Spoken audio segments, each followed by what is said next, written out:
Okay जी, आज का जो हमारा टॉपिक है वो है पॉइंटर्स के बारे में।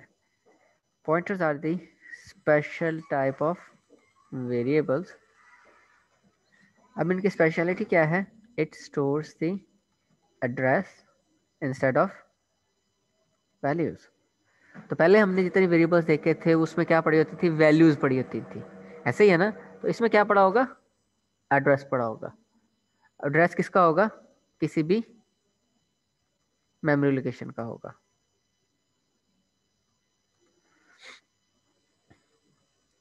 अच्छा जी, तो अब अगला क्वेश्चन आता है, how do we get the address, है ना? हमें एड्रेस मिलेगा कहाँ से? Yes sir. तो इसका पहला जो आंसर है हमारे पास, इसके दो आंसर्स हैं। इसका आंसर जो है वो है, there are two ways to do that. तो पहले हम देखते हैं फर्स्ट वन। फर्स्ट वन जो है वो है यूजिंग एंड ऑपरेटर। अगर हम सिंगल एंड ऑपरेटर जो है वो सिर्फ वेरिएबल के नेम से पहले लगा दें विद द वेरिएबल नेम, ठीक है ना, तो we can get the address of that, sorry, that variable. ठीक है, ये बात समझ में आ रही है? हमने क्या करना है, सिंपली किसी भी वेरिएबल के नाम से पहले अगर मैं एंड लगा देता हूँ, इसका मतलब क्या है कि मेरे पास उसका क्या आ रहा है? अब एड्रेस आ रहा है। ठीक है, इसकी एग्जांपल करके देखें।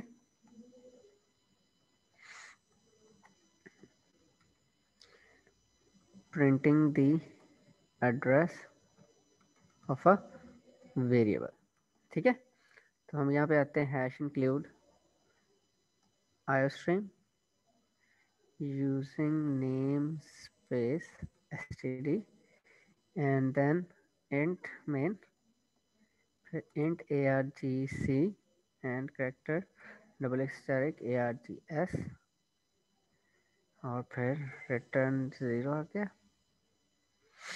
अच्छा जी, अब यहाँ पे हमारे पास क्या आएगा? सपोज मैंने एक वेरिएबल एलियस का नाम क्या है? इंटीजर है, उसमें वैल्यू हमने 10 रखवा दी। अब मैंने क्या करना है, इसका एड्रेस प्रिंट करना है, तो मैं क्या लिखूंगा? And number. ठीक है, हम इसको चला के देखते हैं।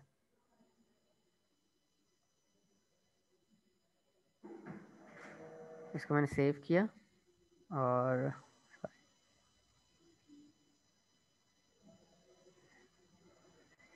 यहाँ पे हम आ जाते हैं g++ test dot cpp -o, फिर टेस्ट डॉट exe आ गया।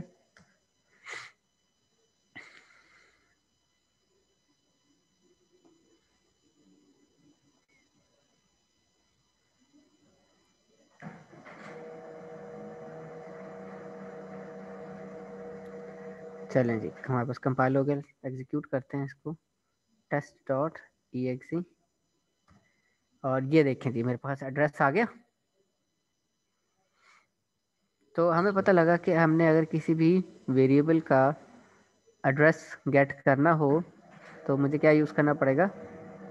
एम्परसेंड साइन का जो ऑपरेटर है वो यूज़ करना पड़ेगा। ओके हो गया? Yes sir. अच्छा जी, तो दूसरा तरीका जो है वो हमारे पास है यूजिंग न्यू कीवर्ड। और ये क्या करता है? It allocates a memory in heap.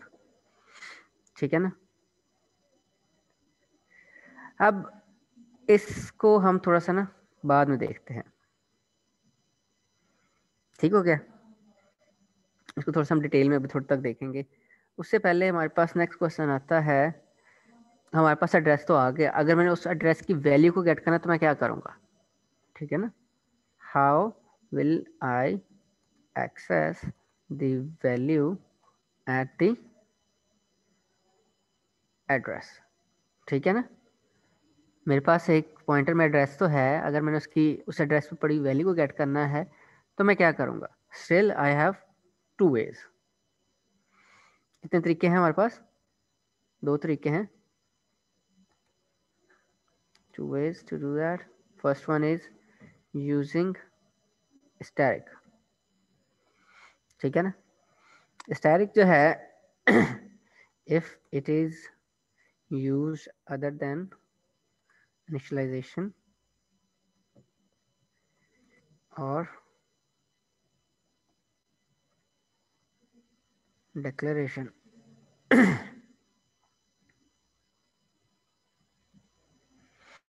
तो अगर हम इसको इनिशियलाइजेशन और डेक्लेरेशन के अलावा यूज़ करेंगे स्टैटिक को, तो वो क्या करेगा? It will act as a dereference operator, ठीक है ना? विच मीन्स कि उस एड्रेस के ऊपर जो वैल्यू पड़ी हुई है वो उसको फैच करेगा, उस लोकेशन तक हमें पहुंचा देगा। वहाँ पे हम रीड भी कर सकते हैं, डाटा राइट भी करवा सकते हैं, कुछ भी कर सकते हैं। और जो दूसरा तरीका है वो हमारे पास क्या है? Using subscript operator, which is this one, ठीक है ना? हम इसको भी यूज करके ये काम कर सकते हैं। अगला क्वेश्चन आता है, how will I know that a given variable is a pointer? हमें पता कैसे लगेगा, है ना? सर इसकी कोई एग्जांपल नहीं देंगे? टू वेज लिखे यूजिंग स्टैटिक वाले और हाँ, और दरअसल एक ये वाला जो क्वेश्चन था इसको पहले आना चाहिए था, ओके सर। ठीक है ना? कि हमें किस तरह से पता लगेगा, ताकि उसके बाद हम उसके एड्रेस को एक्सेस करेंगे ना बाद में, ठीक है ना? Yes sir. हम पहले इधर आ जाते हैं। तो हमें कैसे पता लगेगा कि एक जो गिवन चीज़ है वो पॉइंटर है कि नहीं है? तो हमारे पास क्या होगा? Static at the time of initialisation और declaration, static will be used before the name of the variable, ठीक है ना? वेरिएबल के नाम से पहले अगर हम क्या कर देते हैं, स्टैटिक लगा देंगे, उससे हमें क्या पता लगेगा कि ये जो वेरिएबल है ये किस टाइप का है? पॉइंटर टाइप का है। तो अब इसके अंदर जो कंटेंट पड़ा होगा वो वैल्यू नहीं होगी, कांस्टेंट वैल्यू नहीं होगी, बल्कि क्या होगा? एड्रेस होगा, ठीक है? इसकी एग्जांपल देख लेते हैं हम। सिंटेक्स पहले, सॉरी, इसका सिंटेक्स क्या है? यहाँ पे हमारे पास आ गई डाटा टाइप, और उसके बाद स्टैटिक ऑफ कोर्स, और उसके बाद नेम ऑफ पॉइंटर। ये हमने क्या कर दिया, इसको डिक्लेयर कर दिया, डिक्लेरेशन हो गई। और इनिशियलाइजेशन के लिए हम क्या कर सकते हैं? वो बस आगे इक्वल आएगा और एक वैल्यू दे देंगे। हाँ, और फिर आगे हमारे पास इनिशियलाइजेशन। सो ये चीज़ तुम्हारे पास एज इट इज़ आ जाएगी। और यहाँ पे इक्वल टू में हमारे पास, क्योंकि या तो डायरेक्ट एड्रेस नहीं होता किसी का, या तो मुझे क्या करना पड़ेगा? एम्परसैंड लगा के वेरिएबल नेम देना पड़ेगा, यस सर। ठीक है? और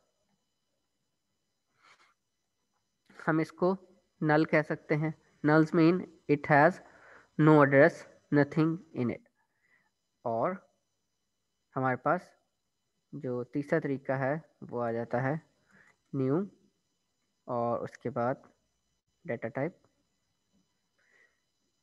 इस तरह से आ जाता है। This one is for single variable. और अगर आपने को अरे चाहिए, अच्छा हम इसको सेपरेट कर देते हैं, ये वेरिएबल्स वाला हिसाब किताब है। और अरे के लिए आपने क्या करना है? इक्वल टू अरे नेम आ गया। अरे नेम के साथ हम एंड नहीं लगाते, क्योंकि आप लोगों को याद होगा हमने पढ़ा था अरे नेम जो है वो क्या होता है? It's a constant pointer. और अगर आपने डायनामिकली बनानी है तो यहाँ पे डाटा टाइप आ जाएगी कि किस टाइप की होगी, और यहाँ पे उसका अरे का साइज आ जाएगा। ठीक है, हम अभी इसकी एग्जांपल्स भी करते हैं। अच्छा जी, ओके, यहाँ पे हम एग्जांपल करते हैं how to get the address of a variable and printing its value using pointer। ठीक है ना। अब हमने क्या करना है कि एक एड्रेस गेट करना है किसी भी वेरिएबल का, और हमने उस एड्रेस यानी उस पॉइंटर के थ्रू जिसमें एड्रेस पड़ा हुआ है उसके थ्रू हमने अब उस वेरिएबल की वैल्यू को एक्सेस करना है। हम उसकी वैल्यू को प्रिंट भी करवा सकते हैं, वैल्यू को चेंज भी करवा सकते हैं। अच्छा जी, तो हमने लिखा है यहाँ पर हैश इंक्लूड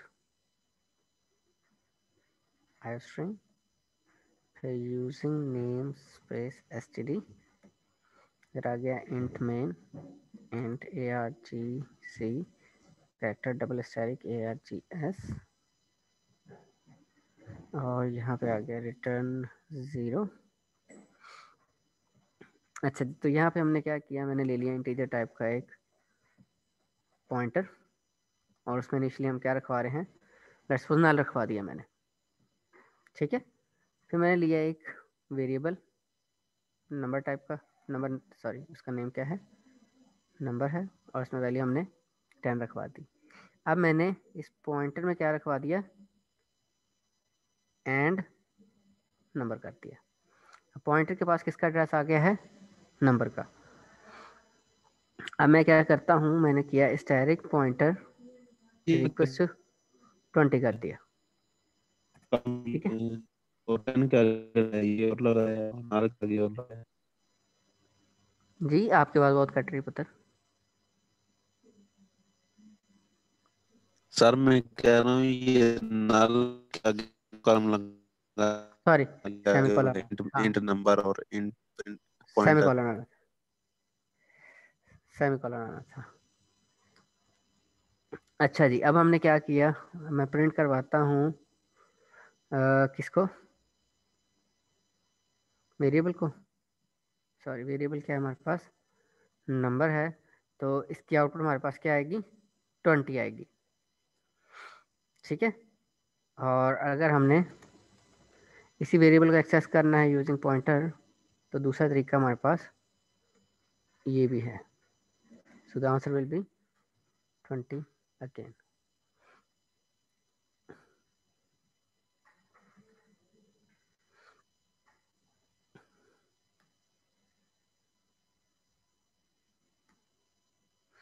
तो 20 आंसर आ गया। यस अच्छा जी, सर 2020 तो गुजर गया। चले 2021 कर लें फिर। चलो जी 21 कर लें। इसको प्रिंट करवाने के बाद फिर हम इसमें pointer of 0 plus equal to 1 कर देते हैं। अब 2021 आंसर आ जाएगा। ठीक हो गया। चलो जी आपको चला के दिखा देते हैं। और अगर मैं पिछले वाले के साथ एंडल नहीं लगाऊंगा तो क्या हो जाएगा, इकट्ठे आ जाएंगे। ये सर ये नंबर के साथ 20 कैसे, नंबर की वैल्यू 20 कैसे आई है? ये देखिए हमारे पास जो एड्रेस था पॉइंटर के पास वो किसका था, इस नंबर का था। ठीक है ना, तो मैंने क्या किया, मैं उस लोकेशन पे गया हूँ, डी रेफरेंस ऑपरेटर है ना। अगर ये इनिशियलाइजेशन और डिक्लेरेशन के दरमियान में नहीं है तो ये क्या कर रहा है, मुझे उस लोकेशन पे लेके जा रहा है। कौन सी लोकेशन पे, नंबर वाली लोकेशन नंबर पे। वाली, यस अब नंबर वाली लोकेशन पे मैंने जाके क्या रखवा दिया, 20 रखवा दिया। तो वैल्यू किसकी चेंज हुई, नंबर की चेंज हो गई। नंबर की, यस सर ठीक है ना, सही, क्योंकि मेरे पास यस सर एड्रेस किसका था, नंबर का था। ओके ठीक है, सर। जिस तरह से जब आप कोई चीज़ परचेज करते हैं आप उसको एड्रेस देते हैं कि यार ये फ्रिज है या जो भी चीज़ है इसको इस एड्रेस पे पहुंचाना है। ठीक है ना, तो जब वो चीज़ आपके घर पे पहुंचती है तो ऑब्वियसली आपका घर जो है वो उसमें चेंज आ जाती है ना। पहले चीज़ें कम थी अब चीज़ें ज़्यादा हो गई हैं, वैल्यू अपडेट होगी ना उसकी। यस सर सही हो तो गया। वही हिसाब किताब है ये। ठीक है ना। तो सर प्रोग्रामिंग में इसके यूज की कोई कॉम्प्लेक्स एग्जांपल दें जरा। तो पहले आहिस्ता आहिस्ता थोड़ा सा हम सीधा तो हाथ कर लें, फिर कॉम्प्लेक्स पे भी नहीं सर, जाते हैं। समझ नहीं आ रहा ना इसका यूज क्या होगा, ये तो सिंपल सी बात लग रही है फिलहाल। हाँ, तो पॉइंटर्स बहुत सिंपल हैं, लेकिन इसको बहुत डिफ़िकल्ट कह के पोर्ट्रे किया जाता है, और काफ़ी सारे बच्चे जो हैं वो इस पॉइंटर से डरते हैं। आपके सीनियर्स में से भी काफ़ी डरते हैं पॉइंटर्स से, वो खेलना नहीं चाहते। लेकिन पॉइंटर जो है वो सबसे आसान तरीन मेरे ख्याल से टॉपिक है। ठीक है, हम थोड़ी सी इसकी और एग्जांपल करते हैं।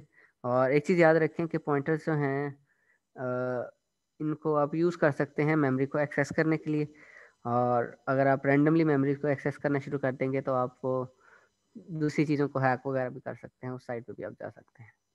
ठीक है ना, उसके लिए पहले आपके पास इस चीज़ की नॉलेज होनी चाहिए। ओके हो गया। अच्छा जी, नेक्स्ट एग्जांपल हम लेते हैं।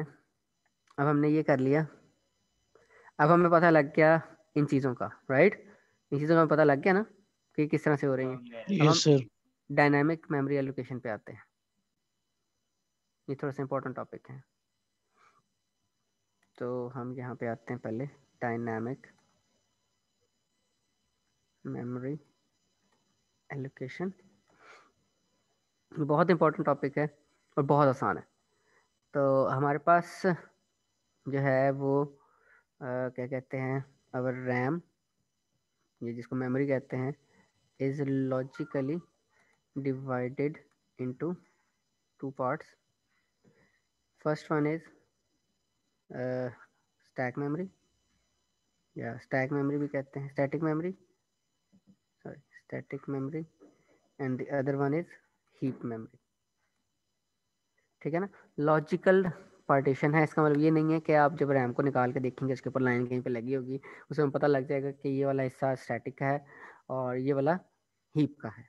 ठीक है ना, इस तरह से कोई चीज़ नहीं होगी, लॉजिकली डिवाइड किया होता है ओएस ने, ऑपरेटिंग सिस्टम ने। और स्टैटिक मेमोरी में एक्चुअली हो क्या रहा होता है कि हम जितने भी वेरिएबल्स इस तरह से बनाते हैं वो सारे किस में जा रहे हैं, स्टैटिक मेमोरी में जा रहे हैं। ठीक है ना, अगर हम इस तरह से वेरिएबल बनाते जा रहे हैं तो स्टैटिक मेमोरी ग्रो करती जाएगी और हीप मेमोरी क्या होती जाएगी, श्रिंक होती जाएगी। ये बात समझ में आ रही है? ये पॉइंट क्लियर है? No sir, could you repeat? Okay, अगर हम if we are creating variables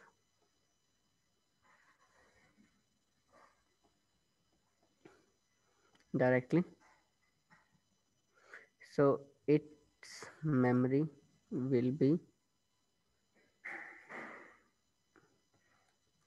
allocated in static memory।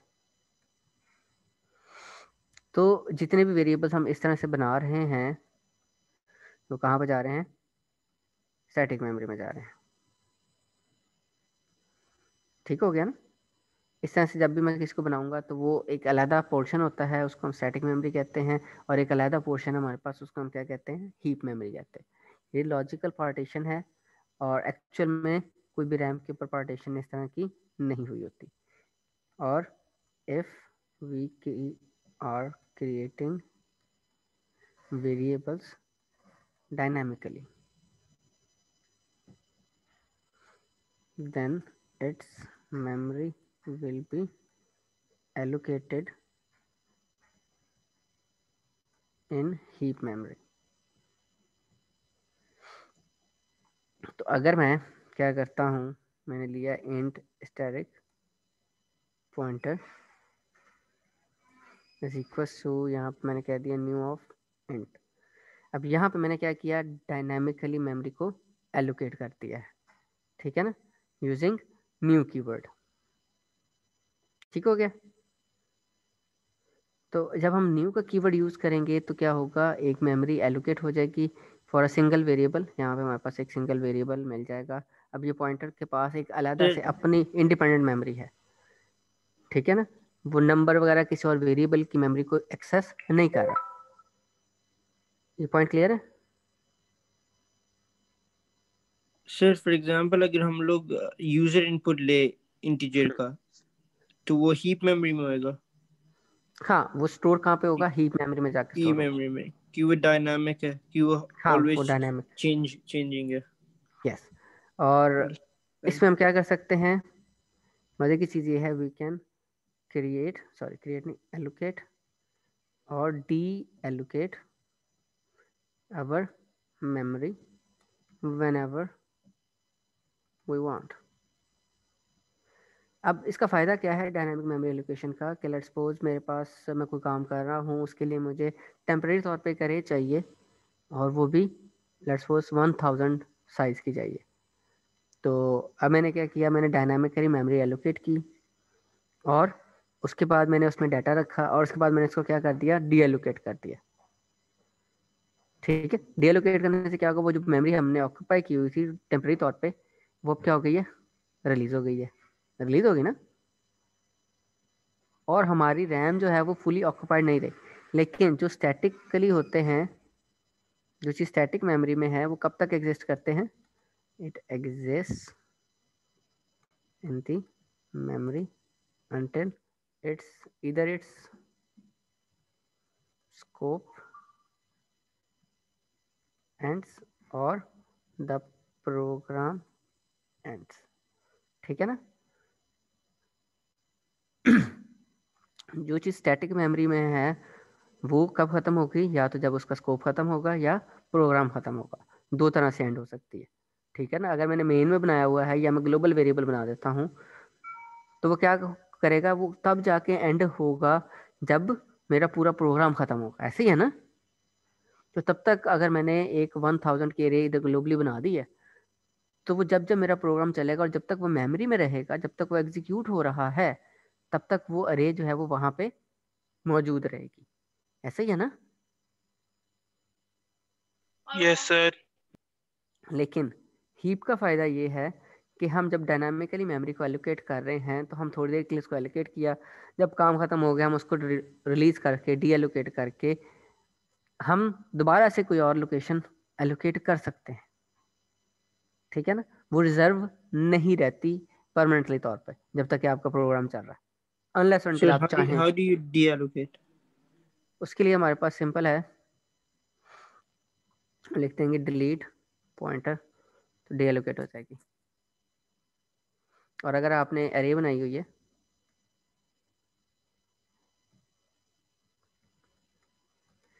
New of int of size let's suppose 1000,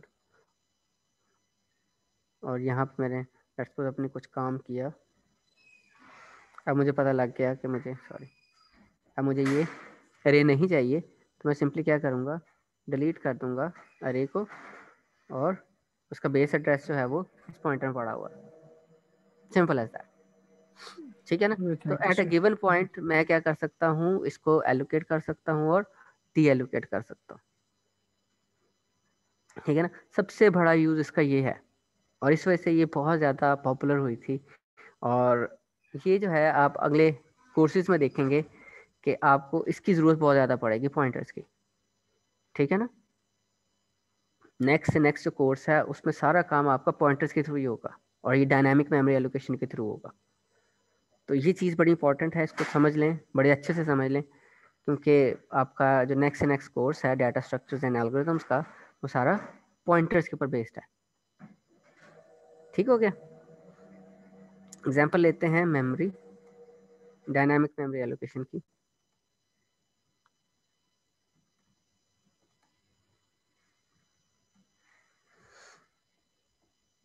तो यहाँ पे हमने लिखा hash include string using name space std, आ गया int main, फिर int argc, character double static args, और यहाँ पे रिटर्न 0 आ गया। ओके। अब मैंने क्या किया, मैंने यहाँ पे ले लिया एक पॉइंटर, और pointer name starts with static. अब आप इसको ऐसे भी कर सकते हैं और ऐसे भी कर सकते हैं, दोनों तरीके ठीक होंगे। ठीक है ना। ओके हो गया।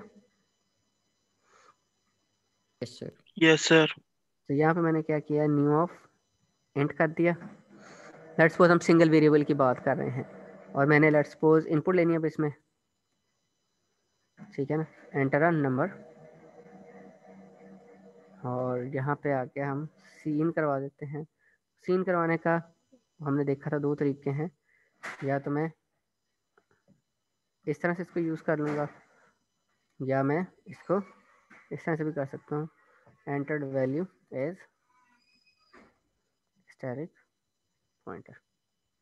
ठीक है, तो हम इसको चलाते हैं।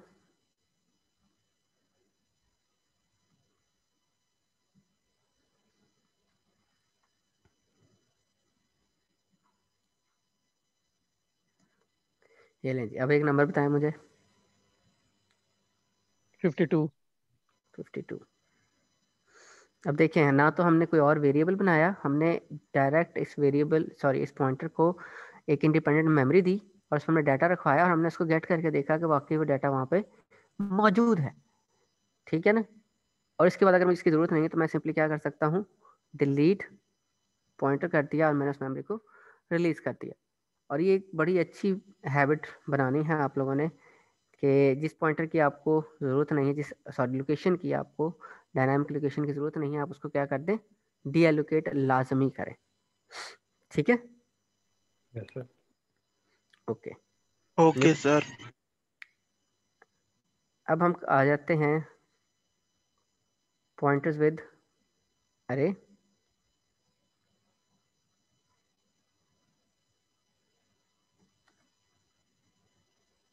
पॉइंटर्स विद अरे, ये काफ़ी मज़ेदार चीज़ है।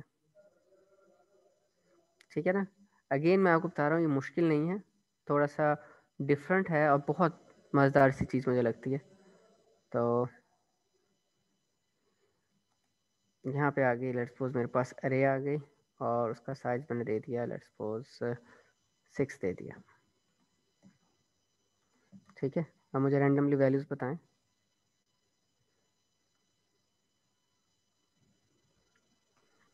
11 11, 54 और 7 7, 86, 86, फिर 89, कितने हो गए, एक रह गया, फिर 68 आ गई।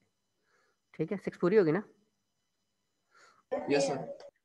अब आप लोगों को याद होगा कि हमने जब अरे पढ़ी थी तो मैंने आप लोगों को एक बात बताई थी कि अरे name is a constant pointer, याद है ना। फिर मैंने आपको कहा था कि ये चीज़ जो है हम बाद में देखेंगे जब हम एक और टॉपिक पढ़ेंगे। तो इसका मतलब ये है कि जो अरे का नाम है उस पर क्या पड़ा होता है, बेस एड्रेस पड़ा होता है, और जहाँ पे एड्रेस पड़ा होता है तो वो क्या चीज़ होती है, पॉइंटर होता है। ऐसा ही है ना। Yes sir. लेकिन वो जो बेस एड्रेस है हम चेंज नहीं कर सकते थे अरे के अंदर। जब हम इस तरह से स्टैटिकली अरे बना रहे होते हैं तब हम उस अरे को चेंज, उसका एड्रेस जो है वो चेंज नहीं कर सकते। लेकिन हम पॉइंटर के, अगर हम पॉइंटर को यूज़ करते हैं तो हम इन चीज़ों को चेंज वगैरह कर सकते हैं। तो अब अगर मैं सी आउट करता हूँ स्टैटिक पॉइंटर तो मेरे पास आंसर क्या आएगा, यहाँ पे 11 आ जाएगा। ऐसा ही है ना। बेस एड्रेस है, बेस एड्रेस को मैं जब डी रेफरेंस करूँगा तो उस पर क्या पड़ा हुआ है, 11 पड़ा हुआ है। ठीक है, फिर मैं कहता हूँ कि मैंने क्या किया, पॉइंटर प्लस इक्वल्स टू 2, और अब जब मैं करता हूँ सी आउट पॉइंटर और यहाँ पे मैंने 0 कर दिया, अब इसकी आउटपुट जो है वो क्या आएगी, कोई बता सकता है। 50 नहीं 11 नहीं आई, नहीं 7 आ जाएगा। 7 हमने अब 2 लोकेशंस का जंप किया है jumping to memory locations of int type. ठीक है ना। लेकिन सर वो पॉइंटर क्या गया आपने, वो 0 लिखा हुआ है। हाँ, तो हम 0th इंडेक्स को एक्सेस कर रहे हैं ना। अब पॉइंटर जो है वो इधर नहीं है, पॉइंटर इधर पहुंच चुका है, जबकि अरे जो है वो इधर से स्टार्ट हो रही है। पॉइंटर अब यहाँ से स्टार्ट हो रहा है ना। ओके सर, पॉइंटर का वो 0 होगा। हाँ, अब ये जो पॉइंटर है उसका अगर हम बेस एड्रेस बात करें तो वो कहाँ पे है, वो तो 7 ही है ना। Yes sir. अब with respect to this pointer अगर मैं सेकंड इंडेक्स को एक्सेस करना चाहता हूँ तो आंसर क्या आएगा? 89। यस 89 आंसर आएगा। सर अगर हम 2 ना प्लस करते और डायरेक्टली पॉइंटर के अंदर 0 इंडेक्स की बजाय 2 इंडेक्स कर देते तब भी तो वही आना था ना। हाँ, अगर आप यहाँ पे 2 कर देते तब भी आपके पास आंसर वही आना था, और अगर आप ये काम ना कर रहे होते तो एग्जैक्टली यस सर। ठीक है ना। लेकिन हम देख रहे हैं कि पॉइंटर से हम एड्रेस को किस तरह से आगे पीछे कर सकते हैं और हम उसको किस तरह से यूटिलाइज कर सकते हैं विद अरे। ओके हो गया, यस सर। इसको चलाएं। Yes sir.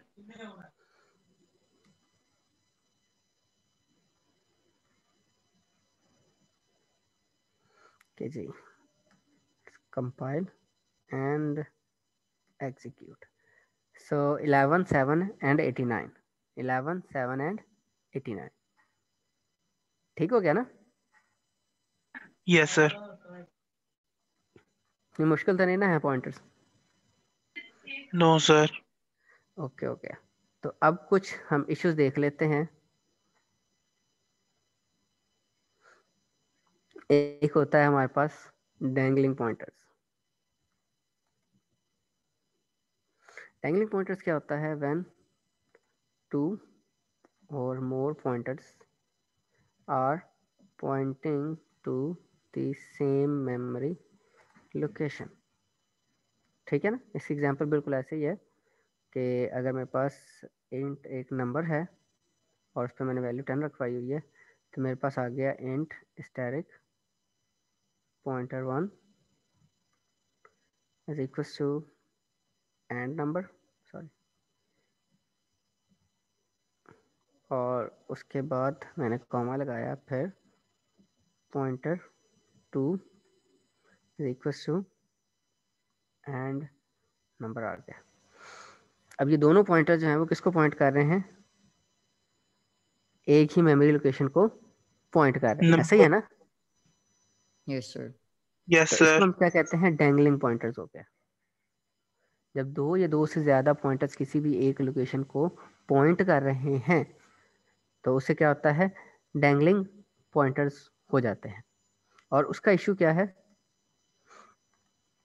अब इसमें एक इशू रेज होता है, उसको हम कहते हैं मेमोरी लीकेज का। अब मेमोरी लीकेज कैसे होती है?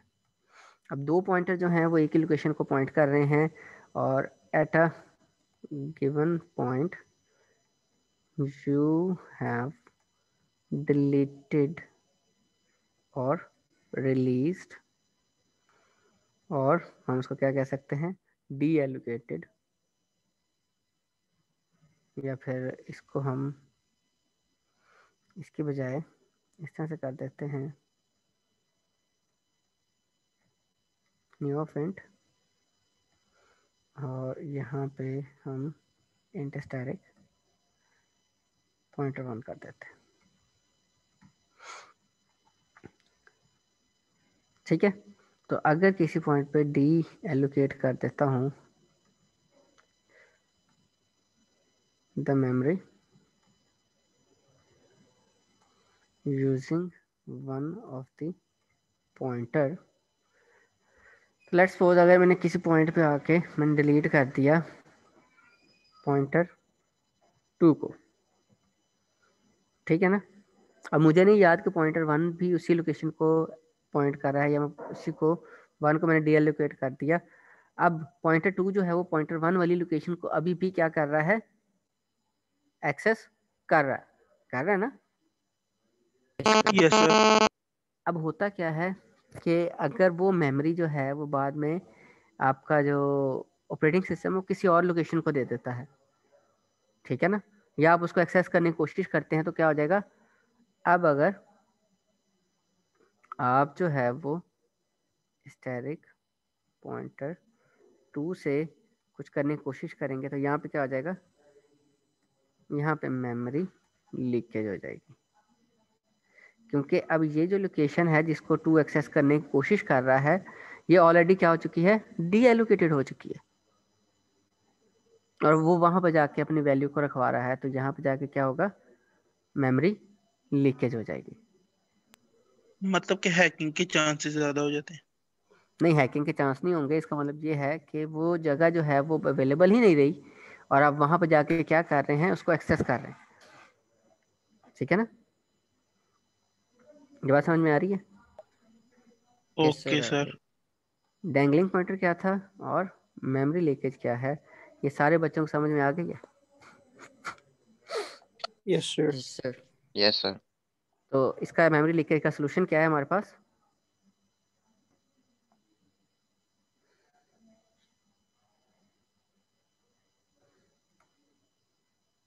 Always allocates an independent memory to every pointer।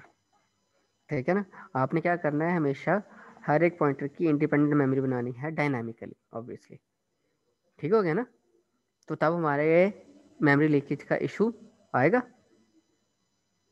No नहीं। सर। Yes, sir. ठीक हो गया ना,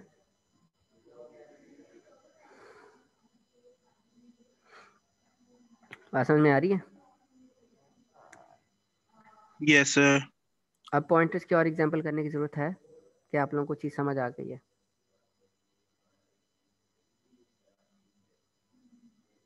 Sir, आ गई है। गुड। रहने अब दे हम सर, सही है। ओके, रहने दे और एग्जांपल्स। गुड हो गया। अब एक छोटा सा टॉपिक है, हम उसको देख लेते हैं, फंक्शन से रिलेटेड है। ठीक है, एक्सक्यूज मी फंक्शंस सर। क्या? जी जी। सर नंबर से पहले जो एंड आ रहा है वो हमें एड्रेस बता रहा है, और जो पॉइंटर से पहले स्टार आ रहा है वो भी हमें एड्रेस ही बता रहा है। नहीं नहीं नहीं, ये जो स्टार है ये बता रहा है कि ये पॉइंटर है इनिशियलाइजेशन के टाइम पे, और ओके इस पॉइंट पे जब ये इनिशियलाइजेशन नहीं हो रही, तब ये क्या कर रहा है, ये जो एड्रेस हमारे पास आ चुका है हम उसको एक्सेस करने की कोशिश कर रहे हैं। ठीक है ना, ओके उस सर। एड्रेस के ऊपर जो कंटेंट पड़ा हो, जो भी वैल्यू पड़ी हुई है, हम उसको एक्सेस करने की कोशिश कर रहे हैं। Okay okay okay. फंक्शन के जो आर्गुमेंट्स हैं जो हमारे सर पास, सर एस्थेटिक जो है ये पॉइंटर डिक्लेयर करने के लिए है ना? हाँ, एट द जी टाइम ऑफ जी इनिशियलाइजेशन सर। और डिक्लेरेशन जो है, इट रिप्रेजेंट्स और it tells us that the given variable is of type pointer. ठीक हो गया ना, and it will store the address rather than the value. ठीक हो गया। हम बात करते हैं पैरामीटर्स की। ठीक है ना, पैरामीटर्स हमारे पास दो तरह के होते हैं,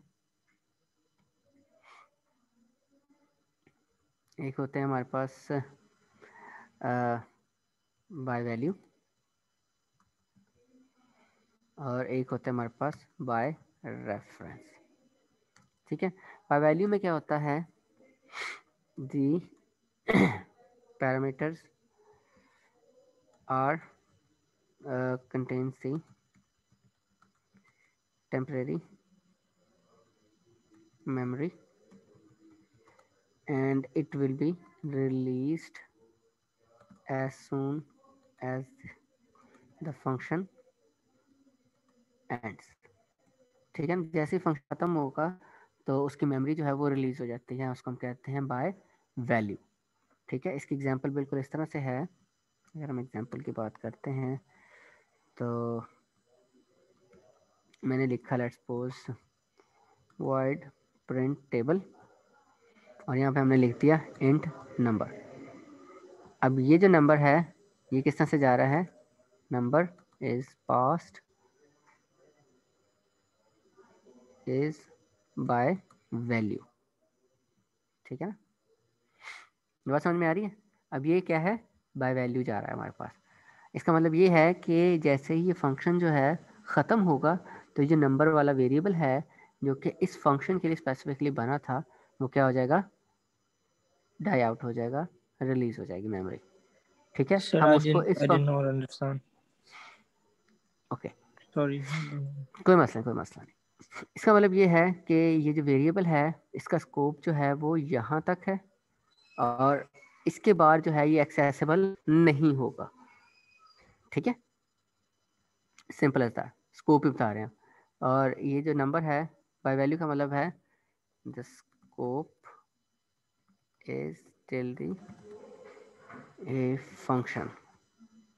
ठीक है ना, जब तक फंक्शन है तब तक उसका स्कोप रहेगा, तब तक वो मेमोरी में रिजर्व रहेगी, उसकी वैल्यू होगी और उसके पास लोकेशन होगी। जैसे ही ये फंक्शन ख़त्म होगा तो ये वेरिएबल जो है वो डाई आउट हो जाएगा, ख़त्म हो जाएगा।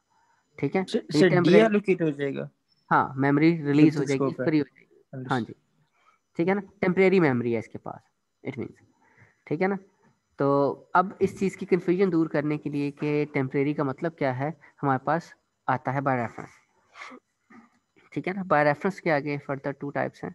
इट मीन्स के हाँ, लेट्स से हम कर देते हैं इंक्रीमेंट वैल्यू का मैंने फंक्शन बनाया और नंबर आ गया, और इसमें नंबर में मैं क्या कर रहा हूँ, नंबर प्लस इक्वल टू 1 किया और हम एग्जांपल पूरी साइड पे कर लेते हैं।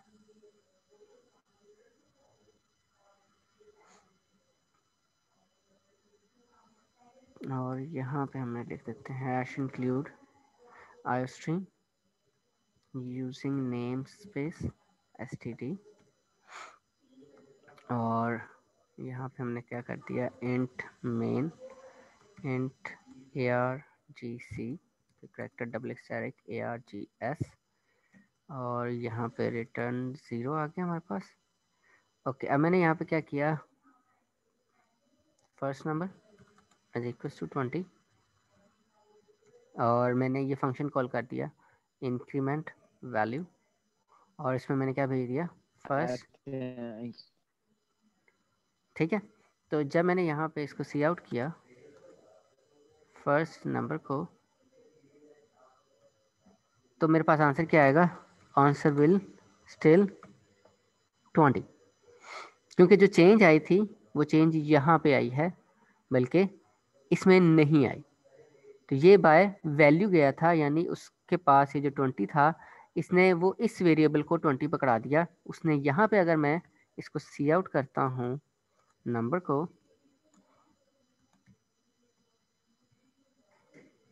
I will get 21। चेंज जो है वो यहाँ पे अकर हुई, लेकिन जैसे ही फंक्शन ख़त्म हुआ वो चेंज भी ख़त्म हो जाएगी। ठीक है ना, ये बात समझ में आ रही है? यस तो सर। इसको हम कहते हैं बाय यस वैल्यू, ये बाय वैल्यू था। ठीक है ना, हर दफ़ा ऐसे तो नहीं ना होता कि हम जो अगर फंक्शन में चेंज करें, हम चाहते हैं कि वो चेंज हमें बाहर भी मिले। ठीक है ना, तो उसके लिए हमारे पास आ जाता है बाय रेफरेंस। ठीक है ना, सर अगर हम लोग फंक्शन फिर कॉल करें, आप जितनी दफ़ा मर्जी फंक्शन को कॉल करें, ठीक है ना, ये वैल्यू चेंज नहीं होगी। ठीक है ना, अगर आप चाहते हैं ये वाली वैल्यू चेंज हो तो उसके लिए हमारे पास ये वाला तरीका है by reference. whatever we change in the function that will be changed, sorry, in the actual variable as well। ठीक है ना, यानी अगर मैं चेंज करूं इधर फंक्शन में तो क्या हो, जो एक्चुअल वेरिएबल है फर्स्ट नंबर उसमें भी चेंज आ जाए। ठीक है ना, यस सर। Yes sir. तो इसके हमारे पास मल्टीपल तरीके हैं। सो मेजरली 2 वेज होते हैं। First one is by alias. Alias क्या होता है, alias is the other name for the same, sorry, oops, same location। ठीक है ना, सो लेट्स सपोज यहाँ पे इस वेरिएबल का, इस लोकेशन का नाम फर्स्ट नंबर था। हम चाहते हैं कि जो नंबर है ये भी इसी को रिप्रेजेंट करे विद एन अदर नेम। ठीक है, जिस तरह से हमारे पास होता है ना, लेट्स सपोज उस्मान है, उसको प्यार से माना कह लेते हैं या मानी कह लेते हैं, ऐसे ही है ना। तो जो यस माना है या मानी है वो उसका क्या है, एलियस है, एलियस नेम है ना। एक्चुअली है तो वो उस्मान ही ना। तो अगर कोई जो है वो मानी को थप्पड़ मारेगा तो वो एक्चुअली थप्पड़ उस्मान को भी फील होगा, सर ठीक है। बंदा तो एक ही है ना। Yes, because the person is the same. तो यहाँ पे मेमोरी लोकेशन जो है वो सेम ही है, लेकिन उसके दो डिफरेंट नेम है।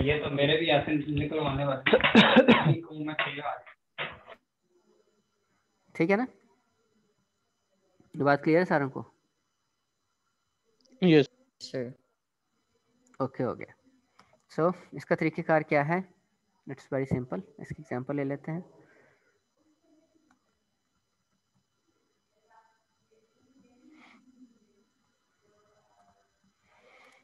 मैंने क्या किया, इसी कोड को पेस्ट कर दिया और मैंने छोटी सी एक चेंज की, मैंने जैसे यहाँ पे एंड लगा दिया।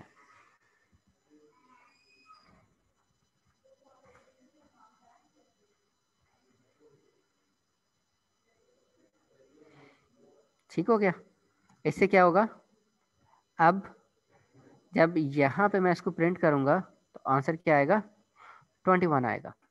फर्स्ट नंबर की वैल्यू जो है वो यहाँ पे भी अपडेट हो रही है और यहाँ पे भी अपडेट हो रही है। बात समझ में आ रही है सारे को? यस सर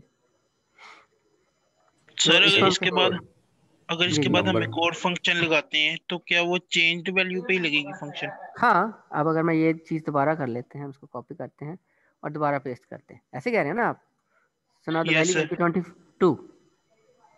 अब जितनी दफ़ा इसको चलाएंगे तो क्या करेगा, उसमें उतनी दफ़ा इंक्रीमेंट करता जाएगा। आप लूप लगा के आप वैल्यू को चेंज करवाना चाहे तो आप उस तरह से भी करवा सकते हैं। चेंज सर होगी ओके तो सर परमानेंट होगी। ये नंबर के एड्रेस पे कर रहा है ना, हाँ, जो एंड नंबर लगाया, लेकिन सर उसका एंड एड्रेस और फर्स्ट नंबर का एड्रेस कैसे सेम होगा? नहीं नहीं नहीं, it means both are the alias to the same memory location. ठीक है ना, इस तरह से उस्मान और मानी जो था वो एक ही बंदा था, लेकिन दो डिफरेंट नाम थे। यहाँ में वैसे हो रहा है, फर्स्ट नंबर और नंबर दोनों एक ही लोकेशन है, लेकिन उनके नाम डिफरेंट है सिर्फ। सर ये मतलब कैसे सर पता उनको चलेगा वैल्यू कि सेम एक ही देंगे। लोकेशन है? लोकेशन सेम है और एक ही लोकेशन पे आप चेंज कर रहे हैं। लेकिन सर ये कैसे पता चल रहा है कि लोकेशन सेम है, अगर यहाँ पे हम एक और भी वेरिएबल ले लें ये देखें यहाँ पे नीचे? हमने लिखा हुआ ना एंड नंबर, यस ठीक है सर। ना। वो एंड नंबर जो है ये उसको एलिस बना रहा होता है, ठीक है ना। Yes sir. तरीक़ेकार इस तरह से है कि जब हम एंड लगाएंगे, सिर्फ एक जगह पे हमने एंड लगाना है, हर जगह पे हमने एंड नहीं लगाना, सिर्फ इसके साथ एंड लगेगा। सर अगर हम मेन में एक और वेरिएबल लें तो हम्म वो फिर कैसे पता चलेगा कि किस चीज़ का एलियस है एंड नंबर, क्योंकि यहाँ पे तो दो आ गए हैं फिर। यहाँ पे मैंने 10 रख दिया और मैंने इंक्रीम वैल्यू किया और यहाँ पे क्या कर दिया, सेकंड नंबर कर दिया। और जब मैंने सी आउट किया तो सेकंड नंबर को, इसका आंसर क्या आएगा, 11 11 हो जाएगा, 11 ठीक है ना। अब ये जो एलियस नेम है वो कब तक है, जब तक ये फंक्शन चल रहा है, ठीक है ना। ये जो फर्स्ट नंबर का एलियस नंबर बना था वो कब तक बना था, जब तक ये फंक्शन चल रहा था। जैसे फंक्शन की एग्जीक्यूशन खत्म हुई, this number is no longer the alias of first number. तो जब आप ओके किसी सर, और आगे वेरिएबल को समझ। पास करेंगे तो वो उसका एलियस बन जाएगा, ठीक है सर ना। I understand. Sir for example अगर हम लोग फर्स्ट नंबर कहीं किसी और सिंटैक्स में यूज करें तो वो 20 ही यूज होएगा वैल्यू, एम आई राइट? नहीं नहीं नहीं नहीं नहीं नहीं नहीं, सॉरी आपने क्या कहा, फर्स्ट, हाँ फर्स्ट नंबर को अगर हम वैसे यूज़ करते किसी हैं, और सिंटैक्स में यूज करेंगे तो 20 ही वैल्यू रहेगी सिर्फ इस अगर फंक्शन आपने में। अपडेट कर दी, if you have already updated the value then the updated value will be used. Okay 21 use होएगी फिर यस न्यू सिंटैक्स में। यस, आप कहीं पे भी यूज़ अंडरस्टूड। करेंगे। ये देखें ना, यहाँ पे 21 हो चुका था और यहाँ पे 22 हो चुका है। तो अगर अब मैं फर्स्ट नंबर सेकंड नंबर को सम अप करता हूँ तो 22 + 11 हो रहा है। Understand understand. ठीक है, जो भी ये बात समझ में आउटपुट वैल्यू हमें मिल Updated गई है, value. Updated value, understood, that will be used from now on. Understood, Okay. Thank you, simple है ना? Yes yes, very simple. और second way is I hope yes, using array और pointers. ये हम कर चुके हैं पहले भी, ठीक है ना? और आप लोग देख सकते हैं कि जब हमने सॉर्टिंग वाला फंक्शन कॉल किया था तो हमने फंक्शन के अंदर सॉर्ट किया था और वो अरे एक्चुअली सॉर्ट हो चुकी थी, ऐसे ही था ना? Yes sir. तो वो भी क्या था, बाय रेफरेंस था, ठीक हो गया? Okay sir. तो इसका मतलब ये है कि अगर आप अरेज और पॉइंटर्स को अगर फंक्शन पास कर रहे हैं और इसके थ्रू अगर आप इस चीज़ को चेंज करेंगे तो आपकी एक्चुअल वैल्यू भी चेंज हो जाएगी। So let's have an example for this one, example of swapping. तो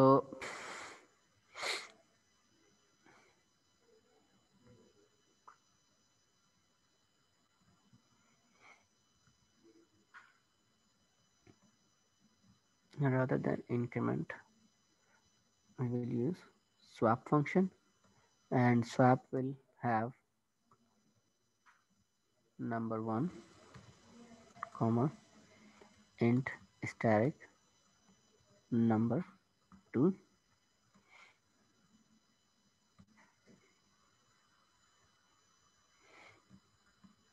so all we have to do is to swap them. So I've taken a variable named temp and number 1 and static number 1 is equals to static number 2 and static number 2 will be equals to temp, ठीक है ना? So both of them are pointers and since this variable temp is not a pointer so we will not be using static with it. तो ये क्योंकि हमारे पास simple एक variable है तो हमने इसके साथ स्टैटिक को यूज़ नहीं किया क्योंकि ये दोनों पॉइंटर हैं और इनके पास एड्रेसेस आए हुए हैं। तो हम क्या कर रहे हैं, हम जैसे उसकी वैल्यूज़ को, अच्छा जी, अब यहाँ पे आ गया स्वैप का function. So and first number, sorry, and second number,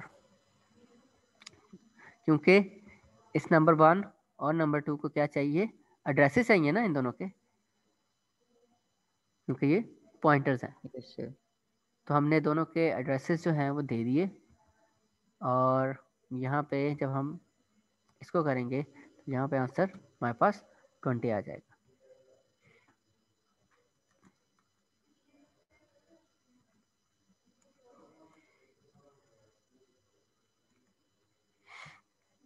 यहाँ पे क्या हो चुकी है, स्वैपिंग हो चुकी है, ठीक है? चलाएं इसको।